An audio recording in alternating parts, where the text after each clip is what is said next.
చంద్రకళ గారు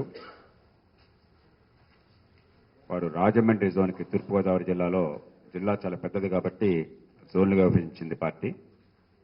రాజమండ్రి జోన్ అంటే అక్కడ ఉన్నటువంటి 7 అసెంబ్లీ నియోజకవర్గాలకు కూడా వారు బాధ్యత వహిస్తున్నారు. దానికి అధ్యక్షులు చంద్రకళ గారు. మిగతా వారంతా కూడా మీకు తెలుసు. మహిళా సత్తా అధ్యక్షులు సరోజ గారు, మిత్రులు బాలాజీ గారు, వైడి రామారావు గారు, విజేందర్ రెడ్డి గారు. ఈ వరద నివారణ చర్యల విషయంలో లోక్సత్తా కేవలం తాత్కాలిక సాయం అందించడమే కాకుండా గతంలో ఎప్పుడూ లేనంతగా సామాన్య ప్రజల నుంచి, పత్రికల నుంచి, టీవీ ఛానల్ నుంచి, రాజకీయ పార్టీల నుంచి, స్వచ్ఛంద సంస్థల నుంచి ఈసారి అద్భుతమైన స్పందన వచ్చింది. ఎన్నో గ్రామాలకి మేము వెళ్ళినప్పుడు ఒక పావుగంట అరగంటలో 5-6 వెహికల్స్ మేము స్వయంగా చూసాం. ఆ గ్రామానికి వెళ్తున్న వెహికల్స్ ఎక్కడికి వెళ్ళినా అది కనిపించింది. టీచర్లు, ఉద్యోగులు, వ్యాపారులు రకరకాలుగా ఏది తోస్తే. కానీ చాలామంది తాత్కాలిక సాయం మీద దృష్టిని సారించారు. అక్కడ బియ్యము, అక్కడ బట్టలు వగేరా, అది అవసరం తాత్కాలికంగా, అక్కడ పప్పు, ఉప్పు వగేరా. కానీ నిజానికి అవసరాన్ని మించి అందింది చాలా చోట్ల. అనవసరమైనది మరికొన్ని చోట్ల. పాత బట్టలు, చెత్త చెదారం చాలా చోట్ల ఊరికే కుప్పలుగా పడున్నాయి. లోక్సత్తా చేతనైన మేరకు దీర్ఘకాలికంగా కొన్ని గ్రామాలను దత్తత తీసుకుని శాశ్వత వనరులు, శాశ్వత పునరావాసం, శాశ్వత జీవనోపాధి దానికోసం అందరికీ చేయలేం. అందరికీ చేసేటైతే ప్రభుత్వం కావాలి దానికి. కానీ ప్రజలు ఇచ్చినటువంటి సాయం మేరకు ప్రతి పైసా సద్వినియోగం అయ్యే రీతిలో, ఇతర గ్రామాలకు ఆదర్శమయ్యే రీతిలో, ఆ గ్రామానికి శాశ్వతంగా పనికొచ్చే రీతిలో ఏర్పాటు చేయాలని జిల్లాకు ఒక గ్రామాన్ని ఎంపిక చేసుకున్నాం. మిత్రులు బాలాజీ గారు ఇందాకదే మీకు వివరించారు. కేశవరం గ్రామం మహబూబ్నగర్ జిల్లాలో, పూలతోట దాని అనుబంధ గ్రామాలు, పంచాయతీ అంటే తమ్ముడు దొడ్డిపాడు పంచాయతీ కర్నూలు జిల్లాలో, వెంకట్రాజు నగర్ గుంటూరు జిల్లా రేపల్లె మండలంలో దళిత హ్యామ్లెట్, అది దక్షిణ చిరువోలు లంక, అది కృష్ణా జిల్లా మౌబాది మండలం, అవనిగడ్డ మండలంలో.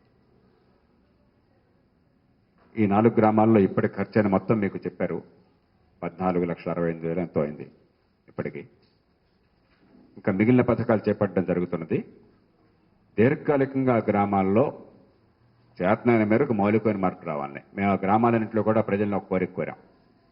మీకు ఈ గ్రామంలో ఏ మంచి జరగాలన్నా ముందు ఆ ఊళ్ళో ఉన్న బ్రాందీ షాపులు మూసేయించండి. అన్ని గ్రామాల్లో ప్రజలు ముందుకు వచ్చారు. మరి ప్రస్తుతం ఆ షాపులు ఉన్నాయో లేదో నాకు తెలీదు, కనుక్కోవాలి మన జిల్లాల ప్రతినిధులు. ప్రజల్లో మాత్రం ఎవరన్నా అండగా ఉంటామో, దారి చూపెడతామంటే జీవితాలను మార్చుకునే తత్వం కనిపిస్తున్నది స్పష్టంగా. ఆ మిగిలిన డబ్బును కూడా పూర్తిగా సద్వినియోగం చేసేందుకు ఏర్పాట్లు జరుగుతాయి. రేపు కేశవరం గ్రామాన్ని మా సీనియర్ నాయకులందరూ నేను దర్శిస్తున్నాం. అక్కడ గతంలోనే 1000 చదరపు అడుగులు బాలాజీ గారు చెప్పినట్టుగా ఆ 1000 చదరపు అడుగుల స్కూల్ భవనాన్ని నెల రోజుల్లో అక్టోబరు 11నే వెళ్ళాను అనుకుంటాను.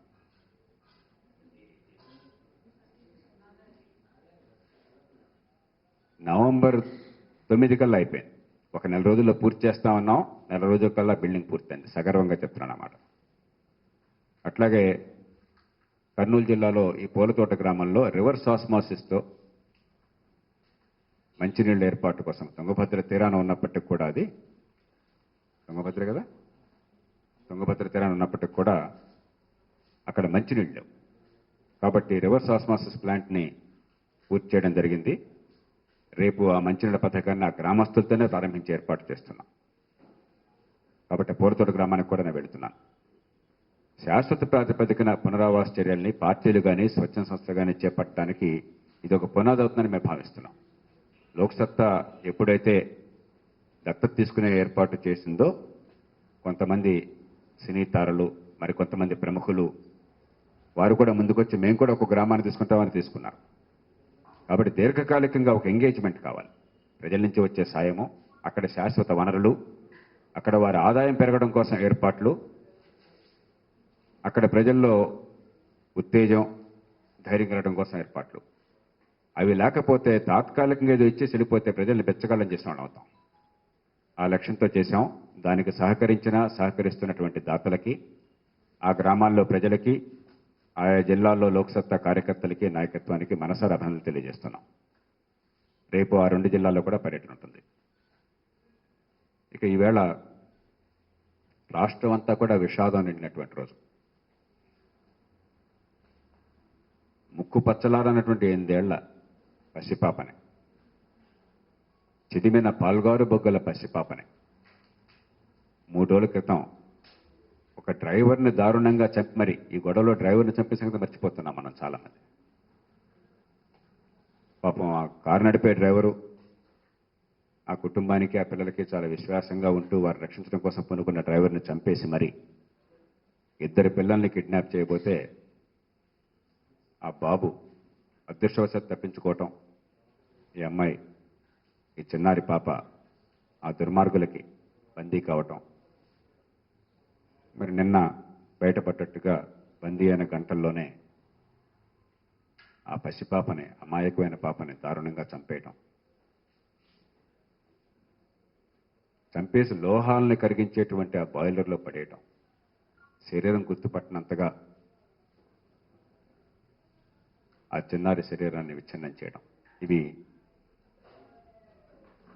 ఈ రాష్ట్రంలో ప్రతి ఒక్కరిని, కిరాయి కరకు హృదయం అన్న వాళ్ళని కూడా గుండెలు చెరువెట్టి చేసింది, కంటతడి పెట్టించింది. దీనికి కన్నీళ్లు కార్చని వాళ్ళు కానీ, గుండెల్లో వేదన పడని వాళ్ళు కానీ, ఆ దుర్మార్గుల్ని వెంటనే లేచి చంపేస్తే బాగుండని కోరుకునే వాళ్ళు కానీ ఒక్కళ్ళు కూడా ఉండరు.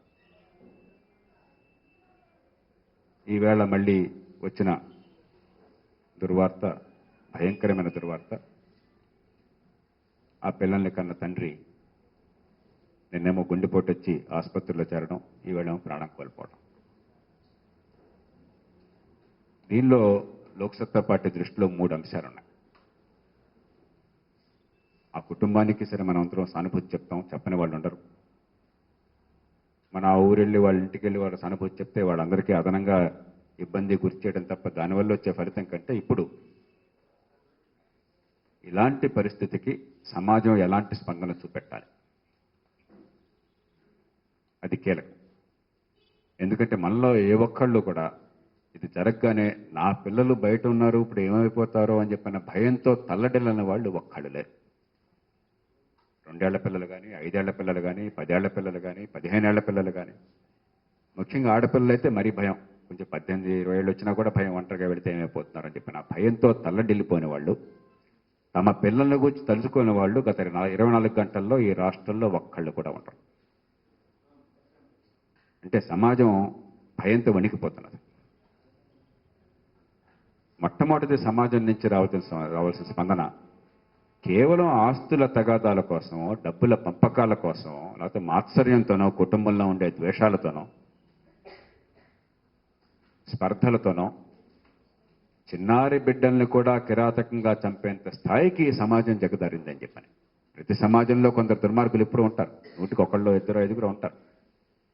కృష్ణుడి కాలంలో కూడా శిశుపాలుడు ఉన్నాడు, పసిపిల్లలను చంపినవాడు. కానీ ఎన్నో విలువలు ఉన్నాయి, కుటుంబ విలువలు ఉన్నాయి, పెద్దలంటే గౌరవం ఉంది, పాపపుణ్యాల శ్రద్ధ ఉన్నది, 10 మంది ఏమనుకుంటారో అన్న భీతి ఉంది అనుకున్నటువంటి సమాజంలో ఇది ఒక్కటే సంఘటన కాదు. చిన్నపిల్లల్ని కూడా ఆహరించే ప్రయత్నం చేయడం కానీ, డబ్బు కోసం మనుషులు ప్రాణాలు తీయడం కానీ, ఈ సంఘటనలు తీవ్రంగా పెరిగిపోతున్నాయి. అంటే సమాజంలో మంచికి చెడుకు మధ్య విభజన రేఖ చెరిగిపోతున్నది. కోట్ల సంపాదన కోసం ఏ దుర్మార్గానికైనా ఒడిగట్టొచ్చు అనే భావన పెరిగిపోతున్నది. ఇది ఖచ్చితంగా మనం అంగీకరించాలి, దీన్ని గుర్తించాలి, దాన్ని ఎదుర్కోవాలి. ఇది ఏ ప్రభుత్వం, పోలీసులు చేసే పని కాదు, ఇది సమాజం చేసే పని. ఎక్కడో చోట ఒక గీత, ఎక్కడో చోట ఒక బ్యాలెన్స్, జీవితంలో సమాజంలో ఒక బ్యాలెన్స్. అది లేకపోతే ఎన్ని సంపాదించినా, టీవీల్లో ఎన్ని సినిమాలు చూసినా, ఎన్ని వార్తలు చూసినా, ఎన్ని ఇళ్లున్నా దుఃఖం తప్ప, దుర్మార్గానికి బలైపోయిన ఆవేదన తప్ప లక్షలాది